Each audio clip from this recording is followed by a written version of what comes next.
Hey, it's now Wednesday, the day after yesterday. We're still in Billings. We're still at the Cabela's, and I gotta tell you, last night I mentioned that I wasn't probably gonna sleep well with all the noise, but I slept like a baby. I got tons of sleep. Didn't matter, I guess I'm used to it. So anyway, Nelson's here. I'm gonna show you my day. So we've got to get going because we got to get on the road. So we're in Billings. First thing I need to do is dump the tanks. There's gray water and there's black water. Gray water is the shower and the sink. Black water is the toilet.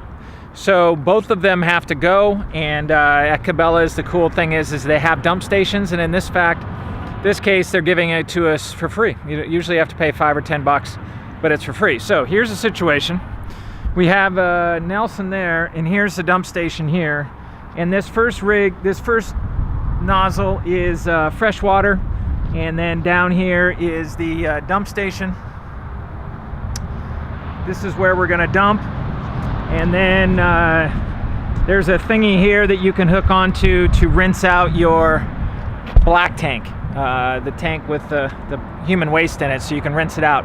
They keep the good water over there separate from this water for a reason, because people rinse out their black tank, and who knows how well. A lot of times this is non-potable water, meaning you shouldn't drink it, and then that is potable water. So that's what we're gonna do. I'll try to give you a shot of that. Then we're gonna go over and see a place that Lewis and Clark was at, and then we're going to a national park. So that's today's activities. Here we go.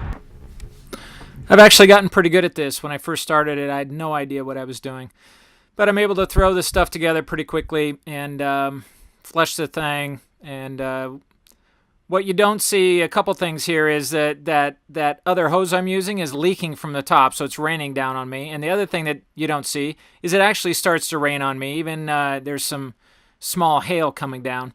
This is where I fill it up with regular water, good water, and it just takes a while. The tank holds about 75 gallons, and I have to put about 50 in there. So I'm watching the sky because it looks like it's about to open up. We're done, and we're ready to roll.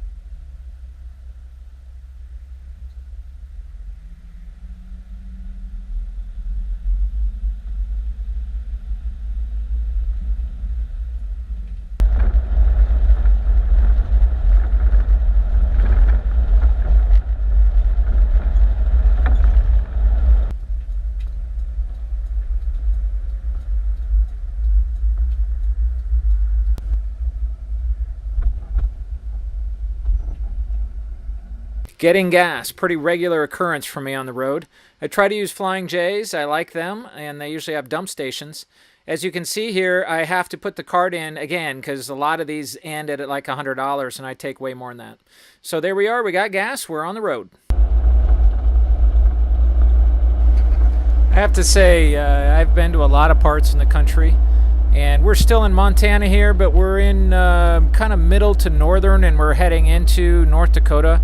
We're on Interstate 94 here.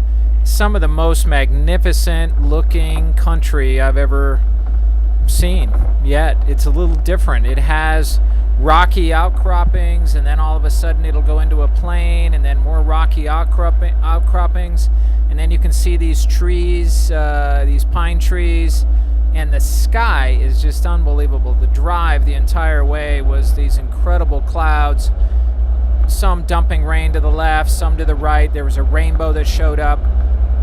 It was just truly magnificent, this whole stretch. That I've never been up in this area of the country, and it is truly beautiful. Highly recommended.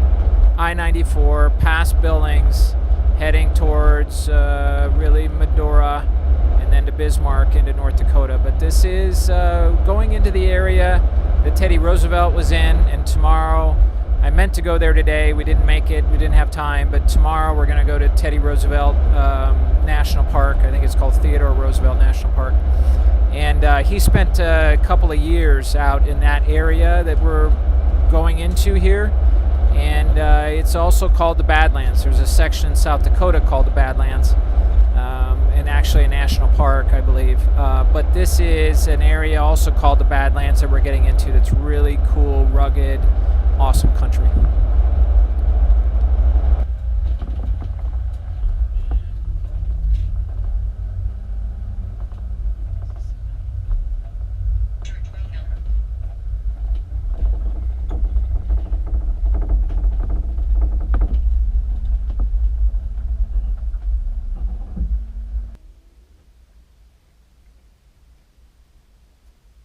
here we are. Now I just have left Billings, got gas, and now we're at a place called Pompey's Pillar.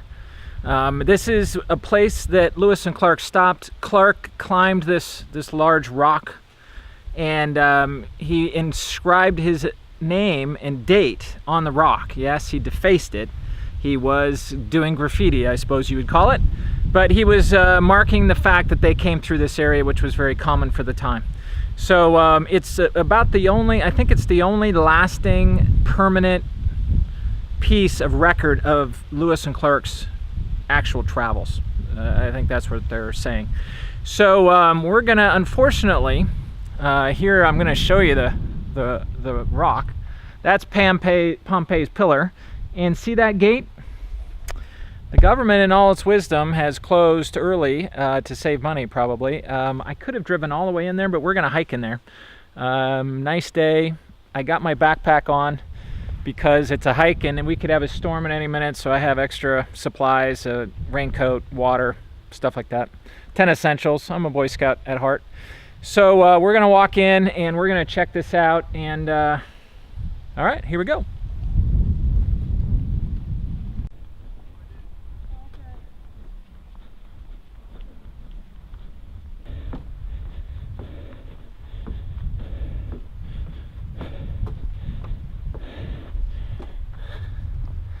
Yep, lots of stairs.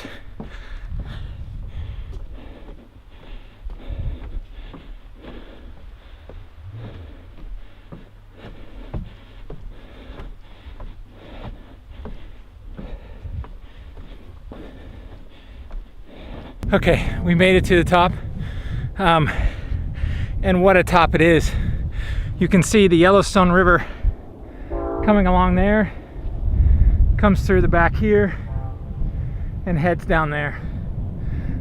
This is the river that Lewis and Clark went back down in 1806, went down to the Missouri, and away they went. Up here at this point was just Clark. Lewis had split off up in the mountains or over on the other side of the mountains before this point. So Clark was along here and they were about to get in this river and go. But if you look out this way, look at the vast plains, the incredible plains out here. And one of the things that amazed me, I read the book Undaunted Courage by Stephen Ambrose, and other books. But one of the most amazing things is how many buffalo, elk, deer, and wolves, they say, were out here. They're talking at times coming over a hill and having the entire plain in front of them covered with animals, buffalo, elk. In fact, they commented that the elk would lay in big herds and they could walk within 20 to 30 feet of them without them being disturbed. So the amount of game that was here is phenomenal.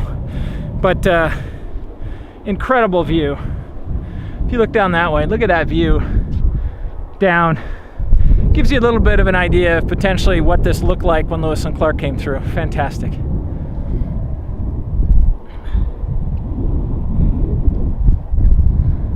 All right, now let's go look and see where he signed his name.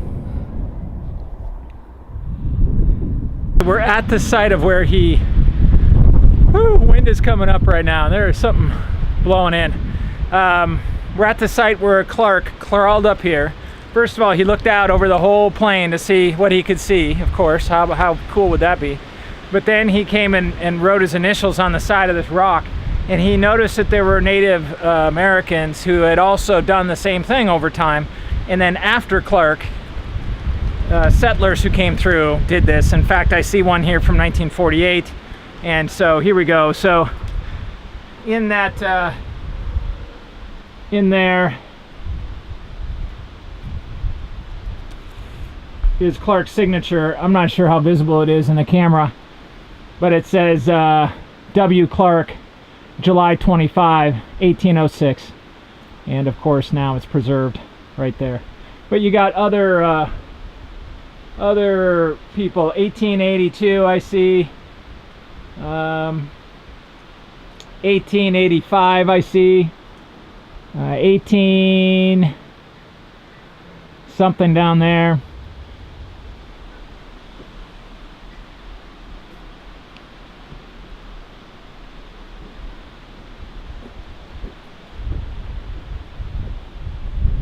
This gives you a little better view.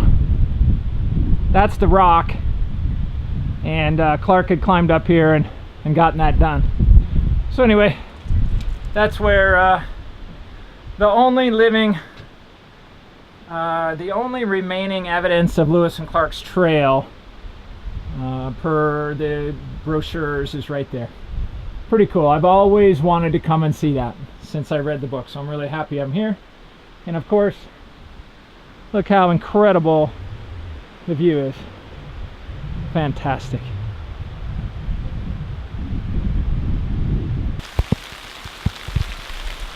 Yeah. See, I told you, now it's raining.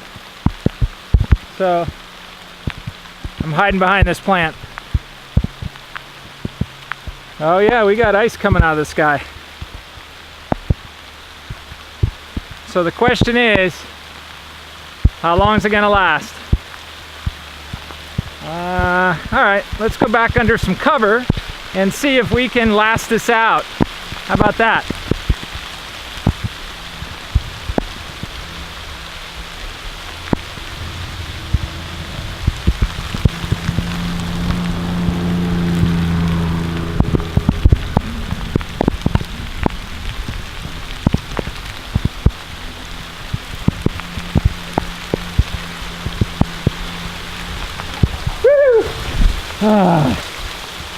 I didn't think it was going to hit, but it did.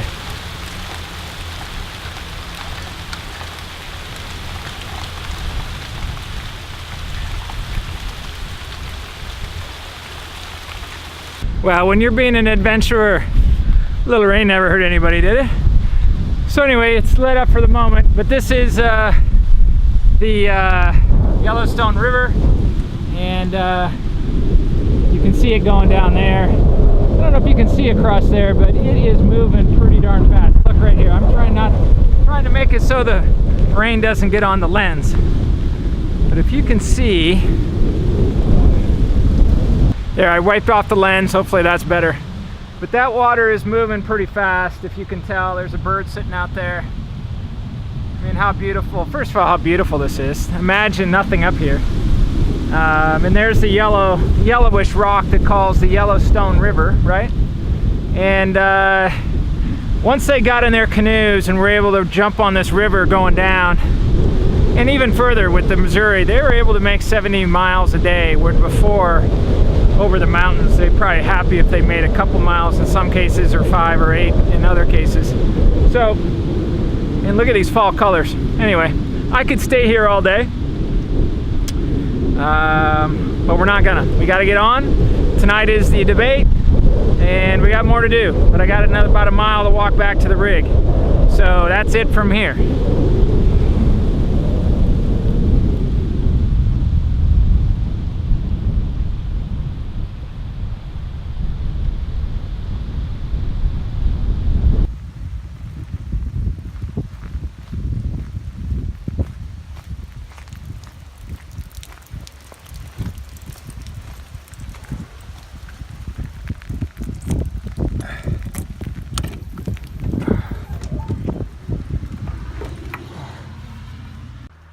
Yeah, that's some fun stuff, right? Woo! Okay, nice and wet out there. Little adventure. All right, that was Pompey's pillar, named after Sacagawea's son, who had a really French name, but Clark called him Pompey. And so really Clark called it Pompey's pillar, but then somebody changed it to Pompey's pillar. I like Pompey's pillar better. All right, now we're off to Medora, North Dakota. Bye-bye. Well, I never quite made it to the national park. We'll have to go through there tomorrow.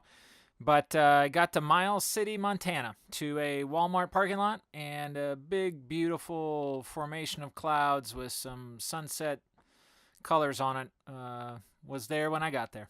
So anyway, and then came the debate, and the editing of this so that you could watch it. So I hope you enjoyed it, and that was my day. And thank you very much for watching. Bye-bye.